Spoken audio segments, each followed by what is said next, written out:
Hello guys, आप सबका स्वागत है मेरे यूट्यूब चैनल एजुकेशन अड्डा पर। और मेरा नाम है हर्ष मिश्रा और आज का टॉपिक है ईथर के बारे में। ईथर के बारे में फुल इन्फॉर्मेशन दी जाएगी। ईथर की प्रिपरेशन मेथड के बारे में इस टॉपिक में आज आपसे बात करेंगे। इससे पहले वाले टॉपिक में मैंने आपको फिनॉल का और अल्कोहल के दोनों क्लियर कर दिए हैं, क्योंकि ये जो सीरीज चलती आ रही थी वो चल रही थी अल्कोहल, फिनॉल और ईथर की, जिसमें मैंने आपको अल्कोहल फिनॉल के दोनों लेक्चर ख़त्म कर चुका हूँ। वो आप पीछे जाके देख सकते हैं। आज से जो स्टार्ट है वो ईथर का कॉन्सेप्ट स्टार्ट है।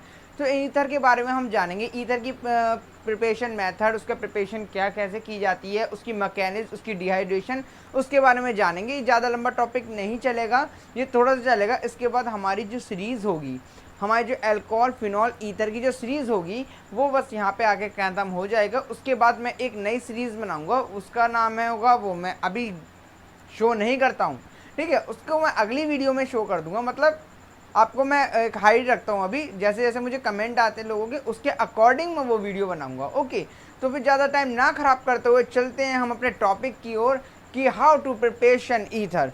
ठीक है, ईथर के बारे में बात करेंगे। ठीक है, तो किसके बारे में आज बात करेंगे? Preparation of ether. तो लिख देते हैं, टॉपिक तो लिख ही देते हैं, प्रिपरेशन ऑफ ईथर। बात ही हम ईथर के बारे में बात करेंगे तो ईथर का ही तो प्रिपरेशन होगा। ठीक है, अगर हम प्रिपरेशन करेंगे ईथर का तो डिहाइड्रेशन की बात करूंगा। उससे पहले मैं क्या करूँगा? डिहाइड्रेशन। तभी तो जब डिहाइड्रेशन करेंगे, डिहाइड्रेशन का मतलब हो गया H2O का लॉस। जैसे ही मैंने H2O का लॉस करा, डिहाइड्रेशन हो गया। तो इसलिए क्या करेंगे? Dehydration of ether, dehydration of ether. अब एग्जाम में कई तरीके से पूछ ली जाती है। वो बात होती है किसके तरीके से रिएजेंट, कौन से टेम्परेचर, 3-4 तरीके के टेम्परेचर होते हैं, उनके अकॉर्डिंग दी जाती है डिहाइड्रेशन ऑफ अल्कोहल। तो कैसे, अगर बात कर ली जाए किसकी, अगर किसकी बात कर ली जाए, अगर मैंने किसकी ले ली, C2H5 ले ली, मतलब क्या, CH3CH2OH। सबको पता है ये क्या होता है? एथिल अल्कोहल होता है। इसकी रिएक्शन करवा दी कितने, मैं 3 तरीके से करवाना चाहता हूँ। ठीक है, पहले एक एक करके करवा देते हैं। ओके, अगर मैंने यहाँ पे ताप मान लिया, कितने केल्विन का मान लिया? 443 केल्विन का मैंने यहाँ पे मान लिया, क्या ताप मान लिया। ठीक है, कितने केल्विन का मान लिया? 443 का। यहाँ पे मैंने केल्विन का ताप मान लिया। तो जाके क्या रिएक्शन बनेगी? वो बनेगी CH+CH2 और 2, ये बन जाती है फॉर्मेशन। इसके बाद एक और देख लेते हैं। अगर बात कर दिया, ये सिर्फ टेम्परेचर पर डिपेंड कर जाता है पूरा का पूरा कॉन्सेप्ट। ठीक है, अब इसमें भी क्या हो रहा है, जैसे इसमें रिएक्शन करवाई जाती है, किसकी, हमेशा ध्यान रखना ताप किसकी उपस्थिति में की जा रही है? H2O लॉस हो रहा है। यहाँ पे 443 डिग्री। अब मैंने बात कर दी, इससे 30 कम कर दिया, 30 डिग्री सेंटीग्रेड में कम कर दिया, तो जाके क्या बन जाता है? आपका फॉर्मेशन हो जाता है किसका? ईथर का फॉर्मेशन हो जाता है। किस प्रकार से हो जाता है अभी बताते हैं। CH3CH2 and then O, CH3CH2, ये किसका फॉर्मेशन हो जाता है? ईथर का फॉर्मेशन होता है। और इस फॉर्मेशन को क्या बोलते हैं? Die ethyl ether. क्या बोलते हैं? Die ethyl ether. अब इसको बैलेंस करने के लिए मैंने यहाँ पे क्या लगा दिया? दुगना। मतलब इसे दुगना कर दिया, 2 गुना कर दिया, तो क्या होता है? डाई एथिल ईथर का फॉर्मेशन हो जाता है। क्योंकि हमें पता है ईथर क्या होता है, अल्कोहल, फिनॉल, ईथर। तो ईथर क्या होता है? ईथर होता है ROR। क्या होता है? ROR। ये 2 तरीके के होते हैं। ये तो मैंने लिख दिया सिमेट्रिक, एंड देन ये जो होता है ROR', ये क्या होता है? अनसिमेट्रिक। ठीक है, ये होता है अनसिमेट्री। अब क्या होता है, अगर हम 413 केल्विन से के ताप से अगर हम इसका डिहाइड्रेशन करते हैं तो हमें रिएक्शन जो मिलती है डाई एथिल ईथर। मतलब क्या होता है, ये रिएक्शन आपको सिमेट्री भी मिल सकती है, अनसिमेट्री भी मिल सकती है, अगर हम इस केल्विन ताप का यूज़ करते हैं तब। ओके, ये चीज़ हमें बता दिया है। और इसका नाम क्या हो जाएगा? इसका नाम हो जाएगा एथीन। क्या हो जाता है? इथीन। इसका नाम लिख दिया, इथीन हो जाता है। ठीक है, अगर एक और बात कर लीजिए, लेकिन अभी इस कॉन्सेप्ट की जो बात करेंगे, ये जो मेन कॉन्सेप्ट जो है वो इस पर आधारित है। तो ये चीज़ क्या इंपॉर्टेंट है इस चैप्टर के लिए? इंपॉर्टेंट है। ठीक है, कॉन्सेप्ट पूछ लिया जाता है, तो इसलिए मैंने ये चीज़ लिखवा दी है। अब कॉन्सेप्ट ये आ गया। अगर मैं एक और रिएक्शन की बात कर देता हूँ तो क्या होता है? CH3CH2OH। और ये सब किसकी प्रेजेंस में होंगी? सब किसकी प्रेजेंस में होंगी? H2SO4 की प्रेजेंस में होंगी। किसकी? H2SO4, ये भी क्या होगी H2SO4 की प्रेजेंस में ये सब जो होती है रिएक्शन होती हैं, ये चीज़ बता दी है। अगर इसकी रिएक्शन इससे करवाते हैं तो क्या जाके मिलता है, वो बनता है CH3 CH2 and then O, और इसका इलेक्ट्रोफाइल क्या होता है HSO3 जाके फॉर्मेशन होता है। जबकि क्या होता है, ये दो चीज़ें ज़्यादा इंपॉर्टेंट हैं, ये ज़्यादा पूछी नहीं जाती, ये मैंने आपको बेसिक बता दिया है। और ये कितने केल्विन पे चाहिए, ये चाहिए 398 केल्विन पे काम होता है इसका। मतलब आपको समझ में आ रहा होगा, एक चीज़ यहाँ पे दिख रही होगी कि हम जितना केल्विन का, जितना हमने टेम्परेचर यहाँ पे कम लिया, यहाँ पे सबसे हाई टेम्परेचर लिया, तो हमें क्या जाएगा, एथेन का फॉर्मेशन जाके प्राप्त हुआ। ठीक है, अब क्या होता है, ठीक है, यहाँ पे 398 नहीं 298 होता है, 298 केल्विन पे करते हैं तो ये कंपाउंड जगह प्राप्त होता है, जबकि हमारे मीन क्या ये दोनों हैं। ठीक है, तो इसे नोट कर लीजिए। लेकिन हमें क्या चीज़ पता चल रही है यहाँ पे, अगर हम लो टेम्परेचर लेते हैं तभी जाके ये प्राप्त होता है। ये रिएक्शन क्या होती है, RDS रिएक्शन का होना इसका ज़रूरी होता है। ये मैं अभी आगे बता देता हूँ, इसको नोट कर लीजिए, फिर आगे चलते हैं। ठीक है, फिर कर लिया भाई, इसे रेस कर देते हैं। अब जो बात करेंगे सेकंड वाली रिएक्शन के बारे में ही बात करेंगे, फिर इसकी मैकेनिज्म अभी बताता हूँ कि यहाँ पे क्यों किया गया। तो पहले रिएक्शन ही लिख देते हैं, रिएक्शन क्या थी, ये इस तरह से भी रेस कर ही देते हैं। रिएक्शन क्या थी, वो 2CH3 क्या थी, 2CH3CH2OH। रिएक्शन किससे हो रही थी, कांस्टेंट H2SO4, और किसकी उपस्थिति में, 413 केल्विन की उपस्थिति में H2O क्या हो रहा था, लॉस हो रहा था, तब जाके प्राप्त क्या हो रहा था, डाई एथिल ईथर का फॉर्मेशन हो रहा था। ये मैंने यहाँ पे उतार दिया। ठीक है, किसका, डाई एथिल ईथर का फॉर्मेशन यहाँ पे आके हो रहा था, जो मैंने उतार दिया यहाँ पर। ओके, ये चीज़ समझ में आ चुकी है। ठीक है, आ चुकी है। अब चलते हैं आगे। इसका फॉर्मेशन अब समझ में आ रहा है कि क्या होता है। डाई एथिल ईथर के फॉर्मेशन के लिए हम कुछ पॉइंट को नोट कर लीजिए आप, यहाँ मैं कोने में लिख देता हूँ। सबसे पहले क्या होता है, ये क्या होता है, न्यूक्लियोफिलिक सब्स्टिट्यूशन रिएक्शन होती है। क्या होती है, न्यूक्लियोटिक सब्स्टिट्यूशन रिएक्शन। ठीक है, ये चीज़ समझ में आ रहा है, न्यूक्लियोफिलिक सब्स्टिट्यूशन रिएक्शन। नंबर दूसरी चीज़ क्या होती है, इसके में दूसरी चीज़ जो होती है, ये जो न्यूक्लियोफाइल जो होता है, जो भी न्यूक्लियोफाइल सब्स्टिट्यूशन में जो जुड़ना होता है, रिएक्शन होती है, वो क्या होती है, इसके पीछे से आके, जैसे कोई भी कंपाउंड निकलेगा, कोई भी केमिकल जाके निकलेगा, तो वो एकदम क्या होगा, पीछे से अटैक कर जाएगी, एकदम क्या होगा, पीछे से अटैक कर जाएगी। तो इसे क्या बोलते हैं, न्यूक्लियोफाइल अटैक को लिख देते हूँ, न्यूक्लियोफाइल अटैक के आराम से मैंने इसको लिख दिया है। ठीक है, वो भी क्या होता है, रियर साइड से, nucleophile attack by rear side. ठीक है, मतलब समझ में आ रहा है कि जैसे ही कोई कंपाउंड निकलेगा, जैसे ही यहाँ से कोई कंपाउंड निकलेगा, वैसे ही क्या होगा, पीछे से अटैक जाके कर देगा। रियर साइड का मतलब होता है बैक साइड, ये भी लिख देता हूँ बैक साइड। ये चीज़ समझ में आ गई है। ओके, ये दो चीज़ें की दोनों चीज़ें आ गई। नंबर तीसरी चीज़ जो आती है, वो आती है RDS रिएक्शन। RDS रिएक्शन का होना इसके लिए सबसे ज़्यादा ज़रूरी होता है, इन सबका ही होता है RDS रिएक्शन। इसको कहते हैं रेट डिटरमाइन स्टेप कहते हैं। इसमें क्या होता है, ये क्या होता है, बहुत स्लो स्टेप होता है। इसमें क्या होता है, स्लो स्टेप में होता है। और इसके लिए क्या होता है, दो रिएक्शन की ज़रूरत होती है, मतलब दो कंपाउंड की ज़रूरत होती है। ओके, तो लिख देना 2 molecules, need for 2 molecules, need of 2 molecules. क्योंकि ये चीज़ जब बताऊंगा तभी आपको सब कुछ पता चल जाएगा। Need for 2 molecules. ठीक है, ये तीन चीज़ें आ गई हैं। अगर इसकी चौथी चीज़ की, और एक चीज़ और है जो इम्पोर्टेंट, वो है स्टेरिक हिंड्रेंस। अगर इसका स्टेरिक हिंड्रेंस कम होगा, तभी क्या होगा, ये रिएक्शन आगे प्रोसीड करेगी। क्या होगा, स्टेरिक हिंड्रेंस। अब स्टेरिक हिंड्रेंस सबसे ज़्यादा कम किसका होता है, 1 डिग्री का होता है। 1 डिग्री अल्कोहल का होता है। फिर क्या होता है, 2 डिग्री का। फिर क्या होता है, 3 डिग्री का। ये मैंने स्टेरिक हिंड्रेंस आपको जाके बता दिया। अब इसके अकॉर्डिंग ही ये चीज़ आपको प्राप्त हो जाएगी, कैसे की जा रही है न्यूक्लियोफिलिक सब्स्टिट्यूशन रिएक्शन। ठीक है, तो चलें इसकी मैकेनिज्म की ओर। ठीक है, तो लिख देते हैं मैकेनिज्म क्या करेगी, मचाएगी। इसकी चलते हैं मैकेनिज्म क्या कहती है कि हमने क्या ले लिया, जब शुरू से हम लेके चल रहे हैं किसको, एथिल अल्कोहल को ले रहे थे, तो यहाँ पे भी क्या ले लेंगे, एथिल अल्कोहल को ही ले लेंगे। CH3CH2 और लगा दिया O, O एंड देन लगा दिया H, ये लगा लिया ethyl alcohol. Okay, ethyl alcohol को लगा लिया एंड देन रिएक्शन किस चीज़ से हो रही थी इसकी, H2SO4, किसकी, कांस्टेंट H2SO4 से हो रही थी। अब H2SO4 का मतलब क्या होता है, H2SO4 क्या करता है, H प्लस आयन को यहाँ पे शो कर देता है, डोनेट कर देता है।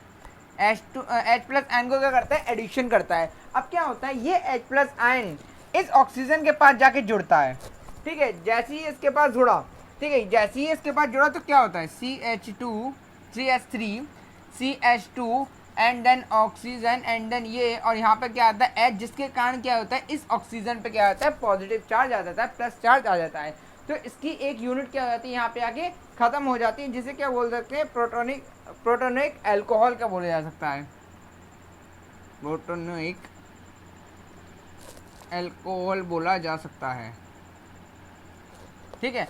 अब क्या बात आती है, इसके बाद चलते हैं हम इस पे। अब क्या कहते हैं, यहाँ पे पहले हमने यूनिट इस्तेमाल कर लिया, अब इसकी फिर से एक और यूनिट इस्तेमाल करेंगे। ये क्या था, एथिल अल्कोहल लिख देते हैं, एथिल अल्कोहल। अब इसकी हमने फर्स्ट यूनिट का इस्तेमाल कर लिया, सेकंड यूनिट इस्तेमाल करते हैं, फिर से हम यहाँ पे इसको उतार देते हैं, CH3 CH2O and then H लगा दिया। यहाँ पे अभी भी क्या है, इसकी पूरी की पूरी इसके पास जो इलेक्ट्रॉन थे इसके पास है ही, एंड देन प्लस क्या कर दिया, इसको ये वाली यूनिट उठा के इसके पास रख दी। जैसे ही इसके पास रखी तो क्या बन गया, CH3 CH2 और क्या O, और यहाँ पे H, और ये आ गया H। अब हमें पता है ऑक्सीजन के पास क्या होता है, माइनस निगेटिव चार्ज होता है, क्योंकि ऑक्सीजन की इलेक्ट्रोनेगेटिविटी हाई होती है एज कम्पेयर टू हाइड्रोजन। तो यहाँ पे क्या आना चाहिए, माइनस चार्ज आना चाहिए। तो वो माइनस चार्ज कहाँ से लेगा, वो माइनस चार्ज ये ऑक्सीजन अपने बराबर वाले कंपाउंड से जाके लेगा, बराबर वाले कार्बन से लेगा। जैसे ही ये कार्बन यहाँ से अपना क्या नाम है इलेक्ट्रॉन देगा इसको, तो इस कार्बन के बाद तो वैसी कमी थी, इसने क्या करा, अपना इलेक्ट्रॉन जैसे ऑक्सीजन ने इलेक्ट्रॉन खींचा तो इसमें और कमी आ गई। उस कमी को पूरा करने के लिए इस ऑक्सीजन ने इसके पास क्या कर दिए, इलेक्ट्रॉन डोनेट कर डाले, ठीक है। इस ऑक्सीजन ने इसको क्या कर दिए, इलेक्ट्रॉन दे दिए। तो ये रिएक्शन समझ में आ रही क्या हो रहा था, सबसे पहले क्या हो रही, न्यूक्लियोफिलिक सब्स्टिट्यूशन रिएक्शन थी जो मैंने यहाँ पे अप्लाइड कर दी है, और ये रिएक्शन क्या हो रही, RDS रिएक्शन, RDS रिएक्शन, ठीक है। ये कौन सी रिएक्शन हो रही, यहाँ देखो अभी पता चलेगा ये कौन सी रिएक्शन हो रही, RDS रिएक्शन।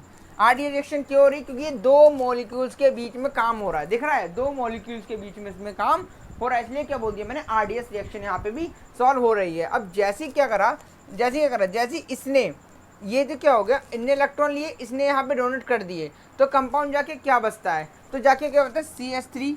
अब यहाँ पे जगह नहीं हो पाएगी तो एक काम कर दूँ, यहाँ लिख देता हूँ नीचे करके, तो क्या बचता है, CH3 CH2 और O बच रहा है, और ये एक H तो बच ही रहा है, एक H को मैंने यहाँ लिख दिया।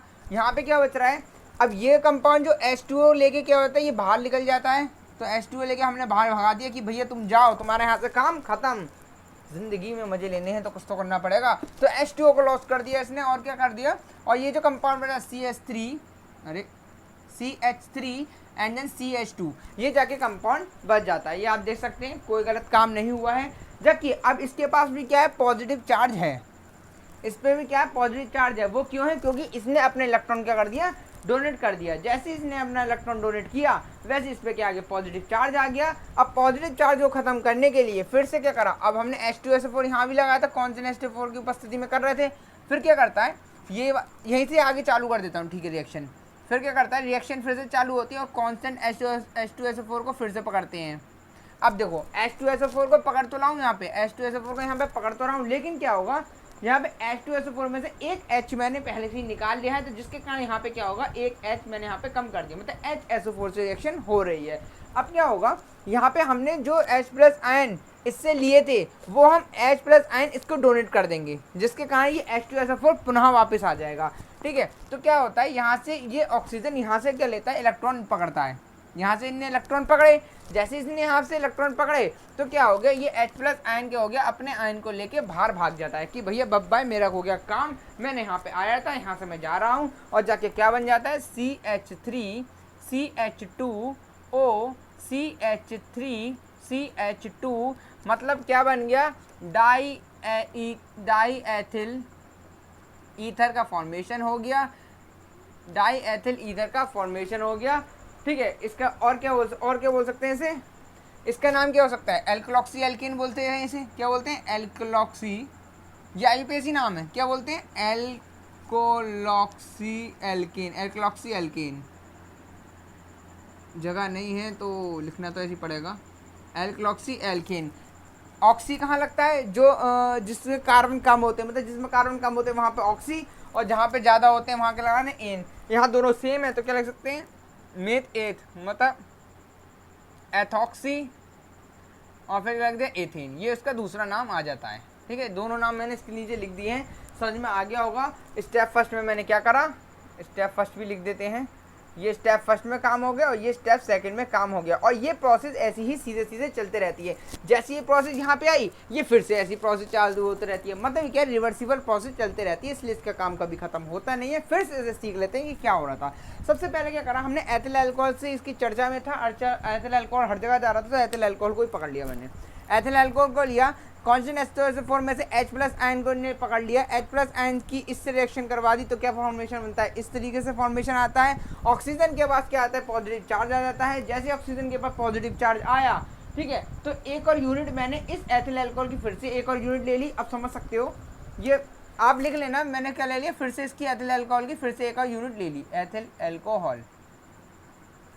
एथिल अल्कोहल की एक और मैंने यूनिट उठा ली, एंड क्या ले लिया, इस यूनिट को यहाँ लिख दिया। जबकि अब हमें पता ऑक्सीजन के पास पॉजिटिव चार्ज है, लेकिन ऑक्सीजन के पास क्या होता है, इलेक्ट्रोनेगेटिविटी हाई होती है, तो यहाँ पे क्या आता है, माइनस चार्ज आना चाहिए। इस माइनस चार्ज को पूरा करने के लिए ये ऑक्सीजन इससे अपने इलेक्ट्रॉन खींचेगा। जैसे इसने इलेक्ट्रॉन खींचे तो क्या हो गया, हमारा दूसरा रूल अप्लाई हो गया। यहाँ पे क्या होगा, nucleophile attack by rear side. Rear side मतलब देखो, जैसे ही इसने निकला और एकदम से क्या होगी, ये आके आगे आगे इसके पीछे से आके जुड़ गया, तो ये चीज़ भी हमारा कंफर्म हो गई है, ये चीज़ हमारी पूरी हो गई है। और ये देखो, ये न्यूक्लियोफिल सब्स्टिट्यूशन रिएक्शन, यहाँ पे न्यूक्लियोफाइल जुड़ रहा है आके, तो ये भी हमारी पूरी हो चुकी है। तीसरी क्या होता है, रेट डिटरमाइन स्टेप। इसमें क्या होता है, देखो, रेट डिटरमाइन स्टेप का मतलब होता है नीड फॉर दो मॉलिक्यूल्स की जरूरत होती है, एक और दो मॉलिक्यूल्स की जरूरत है, जिसके कारण ये भी हमारा फॉर्म सही हो जाती है। और नंबर 3 होते हैं स्टेरिक हिंड्रेंस। अगर ध्यान रखना, स्टेरिक हिंड्रेंस का मतलब होता है अगर हमारे पास स्टेरिक हिंड्रेंस जिसका कम होगा तभी जाके हमारा डायएथिल ईथर का मतलब ईथर का फॉर्मेशन होगा, वरना ईथर का फॉर्मेशन नहीं होगा। तो देखते हैं यहाँ पे क्या हुआ, तो दो आरडीएस रिएक्शन करवा दी तो क्या हो गया, यहाँ पे जाके ये जुड़ गया। फिर से क्या हुआ, कांस्टेंट HSO4 से रिएक्शन करवा दी, क्योंकि एक H पहले से इनने खींच लिया था, तो बचा क्या, HSO4 बचा। अब क्या होगा, यहाँ से इनने इलेक्ट्रॉन को खींचा, क्योंकि इसमें पॉजिटिव चार्ज है, यहाँ से इनने इलेक्ट्रॉन को खींचे तो H+ आयन क्या होगा, बाहर निकल जाता है अपने बोरी अवस्था लेके। जैसे निकला तो हो गया डायएथिल ईथर का फॉर्मेशन हो गया। अब क्या होता है, स्टेरिक हिंड्रेंस के यहाँ पे काम क्या कर रहा है, ये चीज़ सोच रहे हो ना। अगर स्टेरिक हिंड्रेंस का मतलब हो 1 डिग्री अल्कोहल, अब देखते हैं OH समूह जिस कार्बन से जुड़ा है वो अपने और कितने कार्बन से जुड़ा है, ओनली एक कार्बन से। इसका मतलब क्या हुआ, ये क्या हो गया, 1 डिग्री अल्कोहल का फॉर्मेशन हो गया। और जितना कम स्टेरिक हिंड्रेंस होगा उतनी ही SN2 मैकेनिज बड़ी होगी। और ये रिएक्शन, ये चारों के चारों जो स्टेप है वो क्या है, SN2 मैकेनिज, क्योंकि ये जो फॉर्मेशन शो करता है वो क्या करता है, SN2 मैकेनिज शो करता है। क्या करता है, SN2 मैकेनिज शो करता है। कौन, ईथर क्या होता है, SN2 मैकेनिज शो करता है। ये चीज़ इसके स्टेप थे, ये मैंने आपको इसकी मैकेनिज बता दी है, इससे ज़्यादा और कुछ पूछा नहीं जाता है। ठीक है, अब कुछ और रिएक्शन रह गई हैं, हल्की थोड़ी बहुत रह गई, इसके अलावा और क्या पूछ लेते हैं वो चीज़ बताएंगे। आप पहले से स्क्रीनशॉट ले लीजिए। हो गया होगा, इसे रेस कर देते हैं। अब बस लास्ट जो रह गया वो थोड़ी सी और रिएक्शन रह गई हैं, उसका मैं थोड़ा सा आपको बता देता हूँ, क्योंकि वो भी इम्पोर्टेंट है, इससे भी रेस कर देते हैं। अभी जा यूं न सता मुझे, 10:30 बज रहे हैं। हो गया, चलिए। तो क्या होता है, dehydration with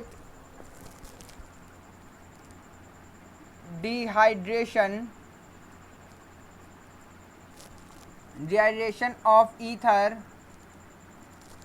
with Al2O3, alumina की उपस्थिति में जब इसका डिहाइड्रेशन होता है तब जाके क्या फॉर्म बनता है, चलिए देखते हैं। अब दो तरीके से होता है, क्या लिया, CH3 CH2OH, भैया क्या ले लिया, स्टेरिक हिंड्रेंस कम लेना, मतलब 1 डिग्री अल्कोहल को लिया, तब जाके तो फॉर्मेशन होगा ना। ये तो रिएक्शन में दो तरीके से करवा सकता हूँ। अगर इसकी रिएक्शन किससे करवा दी, Al2O3 से हो रही है, Al2O3 से रिएक्शन हो रही है, और कितनी टेम्परेचर, 250 डिग्री सेंटीग्रेड पर रिएक्शन हो रही है, तो हमें जो फॉर्मेशन जाके प्राप्त होता है वो प्राप्त होता है C2H5O C2H5, मतलब क्या, डाई एथिल ईथर का फॉर्मेशन जाके प्राप्त हो जाता है।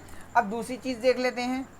अगर यही रिएक्शन किसकी उपस्थिति में हो रही हो, 350 डिग्री सेंटीग्रेड की उपस्थिति में हो रही हो, किसकी 350 डिग्री सेंटीग्रेड की उपस्थिति में हो रही है, तो क्या जाके फॉर्मेशन होता है CH2 डबल बॉन्ड CH2। मतलब क्या होता है, एथीन का फॉर्मेशन जाके हो जाता है। ये दोनों फॉर्मेशन मैंने आपको बता दिए हैं। ये भी कई बार क्वेश्चन पूछ लेता है एग्जाम में, Al2O3 से अगर डिहाइड्रेशन करवाया जाता है 250 डिग्री सेंटीग्रेड, 250 डिग्री सेंटीग्रेड पे एंड 350 डिग्री सेंटीग्रेड पे, तो इसका कंपाउंड जाके प्राप्त होता है। वो चीज़ मैंने आके बता दी है। अगर इसके आगे बता दूँ, इसका स्क्रीनशॉट लीजिए, जल्दी से ले लिया, आगे बात आते हैं। अब देखिए रिवीजन कराऊँ हल्का सा। अब यहाँ पे क्या था, हम क्या ले रहे थे पहले, कांस्टेंट H2SO4 ऐसे देगा रिएक्शन, और किसकी उपस्थिति में 413 डिग्री सेंटीग्रेड 13 केल्विन पे, ठीक है। और यहाँ भी लगा देता हूँ कांस्टेंट H2SO4 और क्या 443 केल्विन पे। तो फॉर्मेट तब भी जाके फॉर्मेशन क्या होगा, ये चीज़ फॉर्मेशन प्राप्त होगा, ठीक है। तो इस चीज़ को नोट डाउन कर लीजिए, ये चीज़ पूछ ली जाती है कई बार। एथिल अल्कोहल को यहाँ पे हम क्या कर रहे हैं, यूज़ किया जा रहा है। ये चीज़ मैंने आपको बता दी है, इससे ज़्यादा कुछ नहीं पूछा जाता। इसके बाद मैं आपको आगे रिएक्शन बता दूंगा, आगे कुछ और रह गई है 2-3 लेक्चरों में, इससे पूरा का पूरा ख़त्म कर दिया जाएगा इस वाले लेक्चर को। तो इसी के साथ जल्दी से इसका स्क्रीनशॉट ले लीजिए, फिर चलते हैं।